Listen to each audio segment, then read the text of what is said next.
EMF equation of ট্রান্সফরমারে যে ভোল্টেজটা বের হয় সেটার একটা ইকুয়েশন বের করব, যেখানে আমি হলো ভোল্টেজটাকে রিপ্রেজেন্ট করব।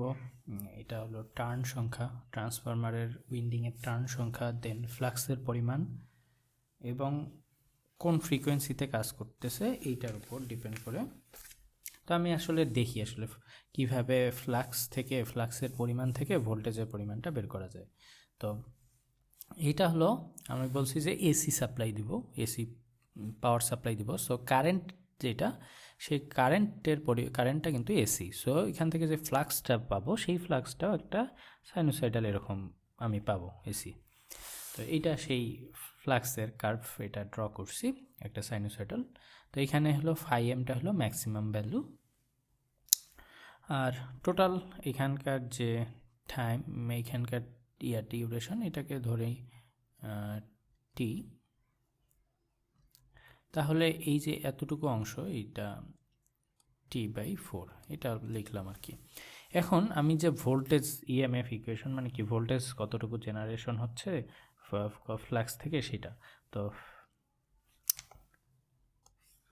এইটাকে আমি এই পাশে রেখে দিই।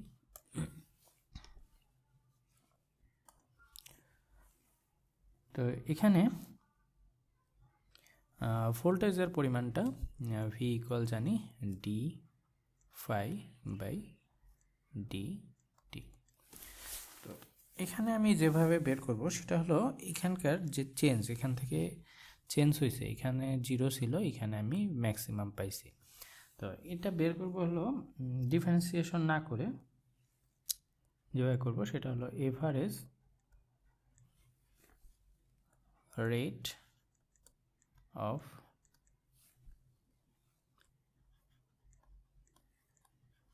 Change of flux.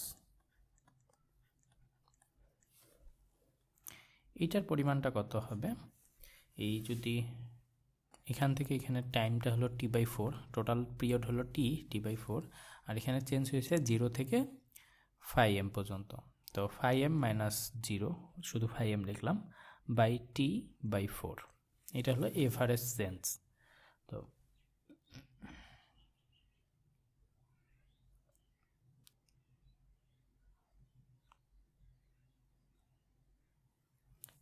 এটা হলো পার প্রতিটা টার্নের জন্য এইভাবে হয়েছে।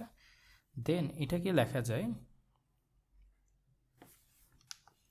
এখানে লিখি 4/5m 1/t। এখন এফ সমান কি, ফ্রিকোয়েন্সি সমান 1/t। তো এখানে আসবে 1/t, সো এখানে আসবে ফ্রিকোয়েন্সি এফ।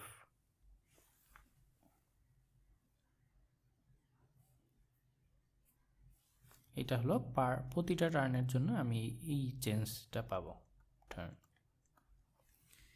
এখন আমি আরেকটা জিনিস জানি, সেটা হলো আমি যেহেতু এটা ডিফারেন্সিয়েশন করে করিনি, সো আমি একটা জিনিস জানি, সেটা হলো form factor.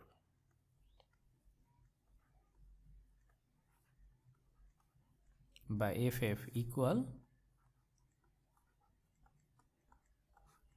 V R M S আর ভি এভারেজ। আমি এই রিলেশনটা জানি, এই কারণেই আমি এভারেজের মাধ্যমে এটা করার ট্রাই করতেছি। এখন ফর্ম ফ্যাক্টরের ভ্যালু কত, 1.11 ইকুয়াল এটা V R M S V average.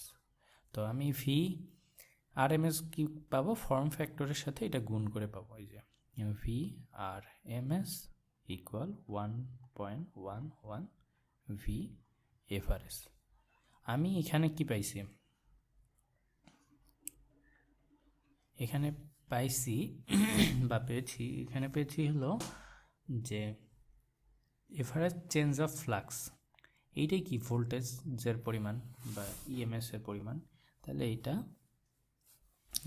হলো এভারেজ যে আমি ভোল্টেজটা পাবো সেটা। তো এইটার যদি আমি আরএমএস এ বের করতে চাই, এটা যেহেতু এভারেজে আসছে ভোল্টেজ, তাহলে এটা হলো ভি, আচ্ছা ভি না দেয়, এখানে জেনারেটেড দ্বারা রিপ্রেজেন্ট করা হয়, এভারেজ লেখা যায়, যে প্রতিটা টার্নে আমি এই পরিমাণ ভোল্টেজ পেয়েছি। তো আরএমএস ভ্যালুতে যদি লিখি, এখন আরএমএস ভ্যালু অফ ইএমএস, তাহলে সেটার পরিমাণ হবে ERMS, এটার পরিমাণ হবে 1.11 ইন্টু 4 5mf। এটা হলো পার টার্নে। এখন টার্ন যদি সংখ্যা আছে n টার্ন, তাহলে n দিয়ে গুণ করতে পারি। তো এই ERMS এইটাকেই লেখা হয় শুধু দ্বারা। যদি আমি এখানে এলো, আচ্ছা, শুধু দ্বারা লেখা যায়, তাহলে এটা হবে 4.44 5mFn। এটা হলো,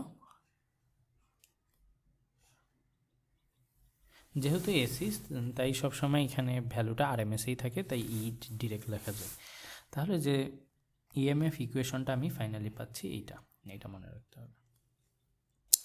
এখন এই ইএমএফ ইকুয়েশনটার এখানে কিসের উপর ডিপেন্ড করতেছে, এখানে যে ফ্লাক্সের ম্যাক্সিমাম ভ্যালুর উপর, তারপরে ফ্রিকোয়েন্সির উপর, ফ্রিকোয়েন্সি যত বেশি হবে আমার জেনারেটেড ভোল্টেজটা তত বেশি পাবো, এবং টার্ন সংখ্যার সাথে এইভাবে রিলেটেড। তো এখন যদি আমি এখানে লিখি, যদি E1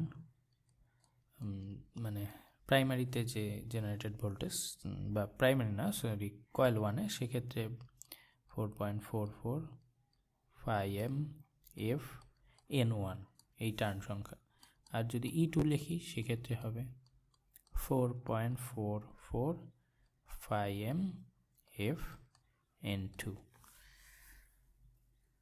একটা জিনিস এখান থেকে দেখা যাচ্ছে যে এখানে ফ্রিকোয়েন্সির উপর ডিপেন্ড করে এই জেনারেটেড ভোল্টেজটা।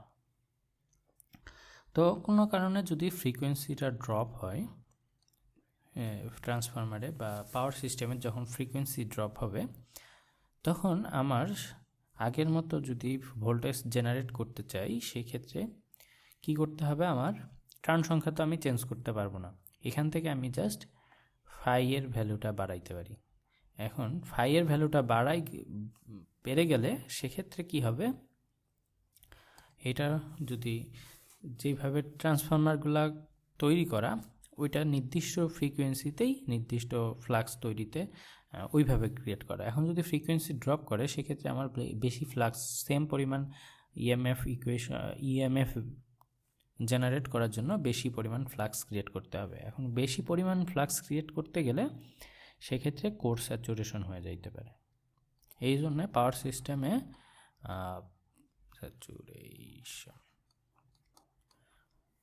কোর স্যাচুরেশন এই প্রবলেমটা হতে পারে, হলো ফ্রিকোয়েন্সি মেনটেন করা অনেক বেশি জরুরি।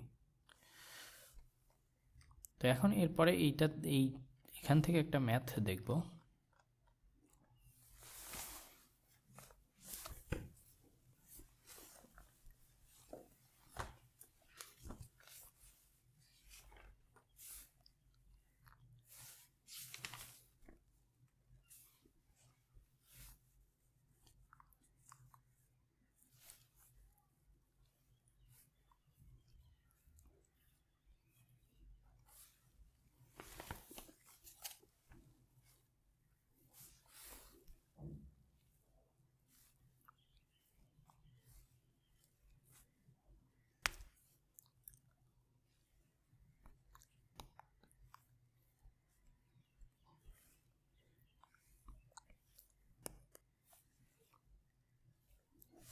এখানে বলা হয়েছে একটা ট্রান্সফরমার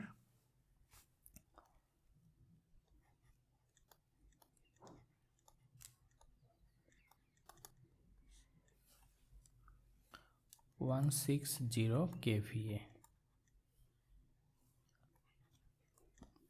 ট্রান্সফরমার, এর টার্ন সংখ্যা n ইকুয়াল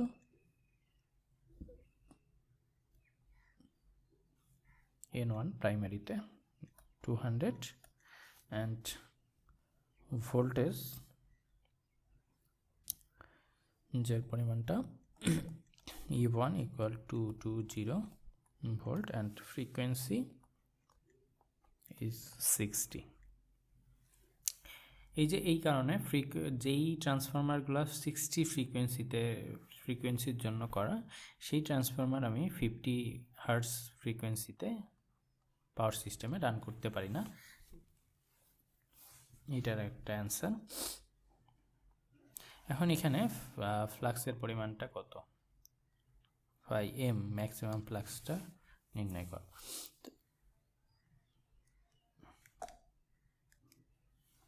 তো এখানে সলিউশন খুবই সহজ। এখানে E1 ইকুয়াল 4.44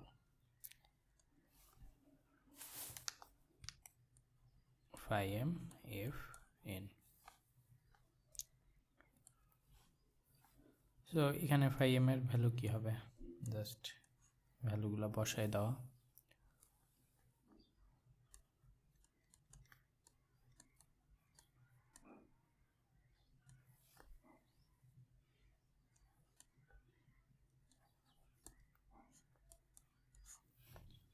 টু 220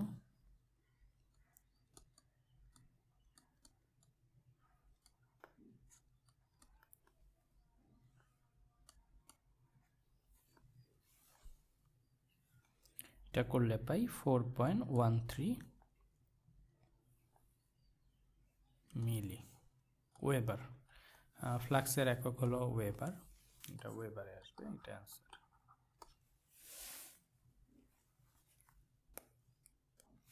আর এখান থেকে আরেকটা জিনিস মনে রাখা যেতে পারে ইকুয়েশন, সেটা হলো ফাই ইকুয়াল বি ইন্টু এ। বিটা হলো ফ্লাক্স ডেন্সিটি, আর এটা তো ফ্লাক্স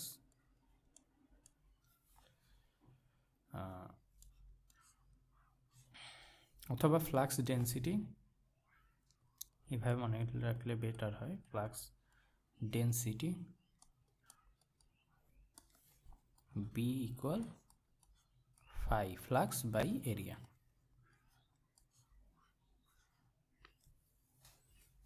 এইটা মনে রাখবে। এখান থেকে অনেক সময় আসে যে ফ্লাক্স ডেন্সিটির পরিমাণটা বের করতে, তো জাস্ট এরিয়া দ্বারা ভাগ করে দিলেই হয়ে যাবে।